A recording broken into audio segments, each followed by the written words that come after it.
this is Lori White with Missouri Valley Voices. We had a really good Board of Supervisors meeting today. It was a far cry from last week. The room was packed. I counted 5 people recording. There were 3 in the front row, 1 in the middle row, and then one gentleman from last week who stood at the counter, which he stood at the counter because, as he said last week, he is legally partially deaf and he just really struggles with hearing the meeting. So he propped up there again today. I want to show you a picture of that because I want you to really see how little space he takes up. Anyone who's familiar with that room, there is one very narrow way in and one very narrow way out. So he is not taking up any space. And the camera is quite small. It does sit on the counter, but it's directly in front of him and it is within his own personal space. And that was the same situation for the other 4 that were recording. I want to show you what the room setup is now. So there's the counter, which we know is typically just standing space because behind it, if you're sitting, you can't see. So we've got standing space behind the counter, and then there's 4 chairs. If you sit at the chairs behind the counter, you have a row of people standing in front of you and you can't see. And if they're not there, you see the counter height. The new seating arrangement is the Board of Supervisors have turned the table and it's up against the window. And then behind them, they have 3 rows on the left side and 2 rows on the right side. I've got some pictures here just to show you what that looks like. And a narrow corridor between the left and the right side that allows you to get to the Board of Supervisors meeting. Here's a picture just showing everybody standing at the counter and how having a camera over at this gentleman's location is not deterring the entryway or the exit. I then want to show you the designated video recording area because it is quite small and you're not going to be able to stand in that walkway because people need to be able to come and go. There's a table here, designated video recording area, and then behind it there's a sink. So know how anybody would actually stand back there with their cameras. I do think that we do need to revisit having a larger space, or I guess if larger equipment was there, they'd probably have to deal with that at a one-off situation because they're not going to fit there. I think probably the place they're going to fit is behind the counter. Here's a wider shot of that one entryway and how you can see the table that's meant for the camera setup and then that sink that's right behind it. As I said, today's meeting I thought went really well. It was a far cry from last week. There were no issues leading up to the start of the meeting. Everybody who was recording was very clearly recording. The county attorney joined with no incident. There was no escalation, no arguments, no disturbances of any kind. Brian Reif started the meeting at 9 and he was very respectful. He specifically asked people that had recording devices, individuals using personal recording devices, to simply maintain the recording devices in their own space. He asked that people who had larger recording equipment consider moving to the recording area. So that tone is completely different than how it was last week. And I would again say that nobody had any recording material that was not able to be maintained in their own space. The meeting went off without a hitch. Chief Deputy Flaherty was there this week to discuss pricing research that he had conducted regarding potential update speaker systems for the Board of Supervisor meetings to make the audio more accessible for everyone. I thought that was really great. He was there to help improve audio quality versus potentially trying to remove a citizen from the room for recording. So that was a really great thing to see. At the public comment, Scott was the gentleman last week whose First Amendment rights were potentially being violated, and the county attorney told him that his rights were to abide by the resolution. He was there this week. He reiterated his reasoning for why he needed to stand where he stood, that he is partially deaf, and that he does record so that when he goes home, whatever he didn't catch, he can go ahead and watch. He did apologize if anybody felt like he was out of line.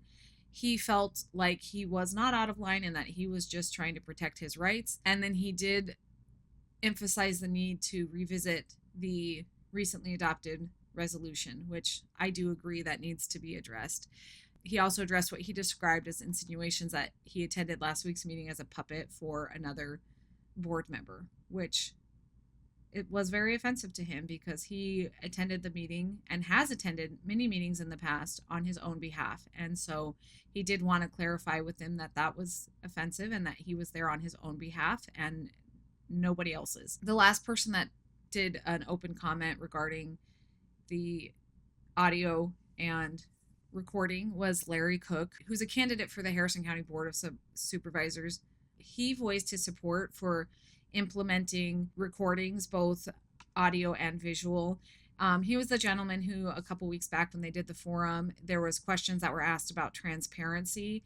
And he said that, oh, we would just continue to do the live streaming. So I think that he was under the impression that the recordings were being done by the courthouse when in fact they were being done by an individual. So it was really nice to see him there as well, saying, hey, in today's environment and society with everything that we have available to us for the protection of the county and the people, it would be a good idea to go ahead and do those recordings yourself so they can't be taken out of context and can't be used on social media out of context. He was there to support both the county doing its own recordings, and he did voice the support for community members to continue doing their own recordings. So like I said, it was a very different feeling than from what took place last week. And I think that everybody did a really good job of just being professional and voicing their opinions. And I appreciate Brian's tone. I said last week that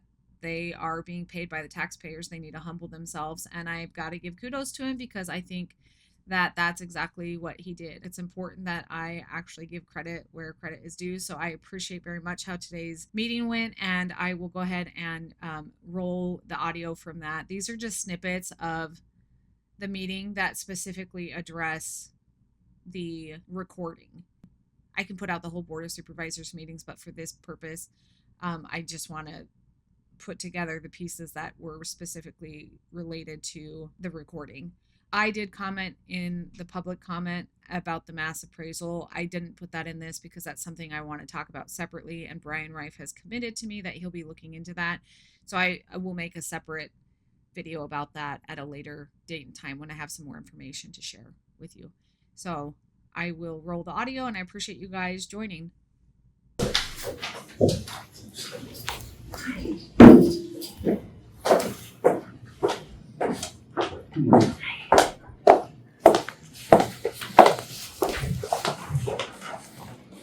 At least it's a better chair. Yeah. That'd be negative.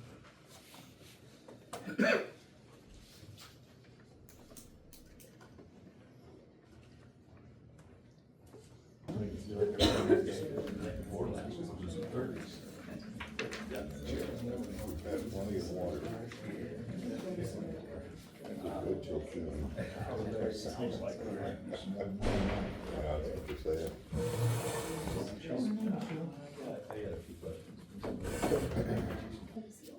I have 9 o'clock, we'll call the meeting to order. We do have a big crowd. I'm going to ask those that have cameras in your personal space, go ahead, maintain them there. If you do have one that's bigger than you can maintain in your personal space, please consider, for the order of the meeting, moving that to the designated area. I looked at is right around $500. It would give you 4 desktop microphones. They're wired to a mixer, and you would hook that to a powered speaker that I assume would sit in the back of the room. It would help a little bit, I guess, if you're talking quietly for everybody to hear. Pretty inexpensive, I guess, if we do it ourselves. And if you feel like it's warranted, I got asked about it, so I put a few things together. What I would do for an economical, upfitting of this room to get make us all a little bit louder. Sometimes I don't feel like I have a problem with that, but the mics have a little light on, shows you when they're on, shows you when they're off, that kind of stuff. I feel like that would be a better thing to use than headsets and battery packs and wireless stuff, because I don't know, they lose connection, that kind of stuff, not quite as robust as a wired system. So that's what I put together. If you guys are curious about the stuff that it had, it's just a real quick search. Obviously look at reviews, ratings of different products, reliability and that kind of stuff. So, if you guys are interested, I guess, further in looking at that, let me know. I'd be happy to send it to you. Yeah, if you'd send it to me, I guess I'd like to look at it. The question I have, Mitch, is would it be able to tie into the recording on a computer? So this is a pretty simple thing. I don't know off the top of my head, I could look at that. You know, honestly, if you get much more complicated than just projecting sound, you guys are probably gonna wanna look at, you know, maybe like an owl device or like something that is attached to a camera that can do all the things you wanna do, but you're gonna end up spending more money. So it depends on what you want out of this project. And then if you're gonna add things like that to it in the near future, maybe redesign what you actually want the system to do. So, you probably can. I'm not gonna guarantee that, but I can have an answer for you by the end of the day. So, okay. Well, by next week, I mean, Sure. you Yeah. guys want, Yeah. I just You wanted send it to to me, yeah. present, to see if you're even interested, and then we can talk more about specifics. Yeah. Yeah, long story short, the cheap version gets sound out to everybody so everybody can hear it, right? That's the easy. If you start adding pieces into it, like recording function and stuff like that, you're probably looking at a higher price tag. Yeah, anybody, I can send out an email, Tony, I'll send it to you. Just the stuff I got in the cart. It's pretty much like the stuff we have over in the courthouse as far as the desktop microphones are flexible. So if you're a little shorter, a little taller, you can adjust them, or you need a little bit closer to you, you can talk a little bit quieter. It's similar to that, but not quite as many bells and whistles. This will project sound for sure, maybe recording. If you could send it to me as well, I'd appreciate it. Yeah, absolutely. Yeah, just go ahead and send it to me, because you didn't Alright. actually send it again. Everybody gets a copy. Yeah. Thank you for want a doing copy? Yeah. I do not need a copy. Okay. Thank you for doing Any that. other questions from you guys? Thank you, Mitch. Cool. Next, we have Scott Thomas. Scott Thomas, come to you as a free resident of Harrison County to address the board. I want to talk about our discussion we had last week about cameras in designated recording areas. I think as members of the board and members of the community, we've come to an impasse on where we think a designated area should be and how designating such area could be ruled a violation of constitutional rights. As I stated before, I don't stand here because I want to stand here for the whole meeting. I stand here because I cannot hear the meeting. Even this close to you guys, I have a hard time hearing. So that's why I stand here. I don't bring big camera equipment, I bring a small camera. Hopefully that way, anything that I did not catch in the meeting, the camera can. And last meeting, after reviewing the footage, as I suspected, I had a hard time hearing you guys talk, especially Tony with his back towards me, which I understand, you know, you're addressing the board.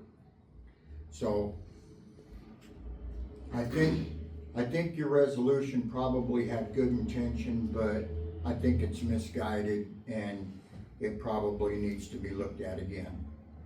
Second thing I want to address, which pertains to the same topic, is I come here of my own free will. I come here as a free citizen of Harrison County. Why I come to the meetings or what I do at the meetings is my concern, not your concern. And I don't think any member of this board should be singling me out in the public and insinuating that I'm here as somebody's puppet. I'm not here as somebody's puppet. I came here to that meeting last week because I wanted to see how the vote would come down on the E911 communication issue. Communication in my book is very important and I was here to support that. Anyway, I just think that, I think things got out of hand last week, and if I was out of line, I apologize, but I don't think I was. I don't think I was rude to anybody. I just think that your resolution needs to be looked at and maybe some adjustments made. That's all I have to say, thank you. Thank you. Larry Clark.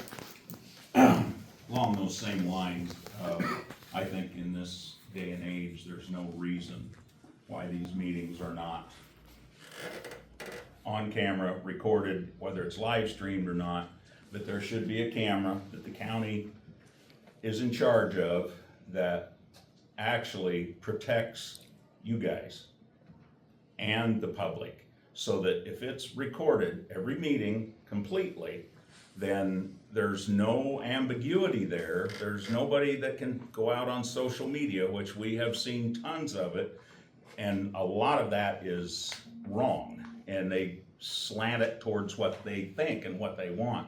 If you have a camera right there and you record your entire meetings, that goes away, because you can prove what happened. And I think it's just prudent to do that, and in this day and age, and you've hired an IT person that should be able to incorporate that very easily. And I'm not gonna say it's cheap, but it's what you're doing with the microphones, that's one good thing, but that all should be incorporated into something that the county has control over. It's recorded. Somebody mentioned, well, what if the camera goes out and then that's not recorded? You still have the minutes and that, and in this day and age, there's backup systems that make sure that that doesn't happen. But I just think it's good for everybody to have the county record it, not just and I'm not saying that individuals can't. They can do what they want. I mean, that's their right, obviously. But if you have it, then you have your copy of everything that happened, and I think it's good for you guys. That's all. Thank you.